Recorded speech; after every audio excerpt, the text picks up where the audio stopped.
கஜா கல்வியகத்துக்கு உங்களை வரவேற்கிறேன். இந்த வீடியோல நம்ம என்ன பார்க்க போறோம்னா பிரசவ வலி.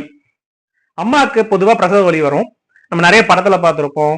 இல்ல உங்க சொந்த அக்கா இல்லாட்டி உங்க சொந்தக்காரங்க கேள்விப்பட்டிருப்பீங்க. இல்ல உங்களே சிலரே நீங்க பிரசவத்தை எதிர்கொண்டிருப்பீங்க.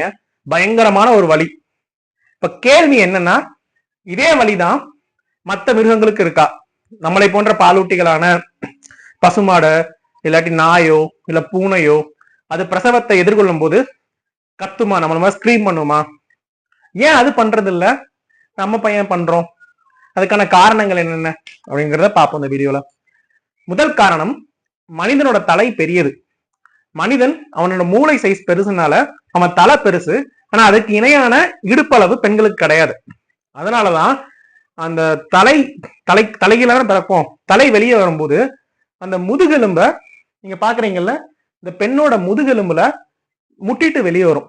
இதுல என்ன ஒரு சுவாரஸ்யமான விஷயம் அப்படின்னு பாத்தீங்கன்னா, நம்ம குரங்கிலிருந்து உருவான காலத்தில், அதுக்கும் குரங்குக்கும் நமக்கு காமனான மூதாதையர் காலத்துல இருந்தே நமக்கு ஒரு வால் எலும்பு இருந்துச்சு.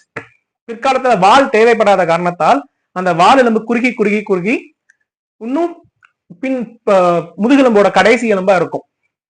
அந்த வால் எலும்பை இது முட்டி கொண்டு வருவதால் பயங்கரமான ஒரு வலி வரும். இதுதான் ரொம்ப முக்கியமான காரணம். சரிங்களா?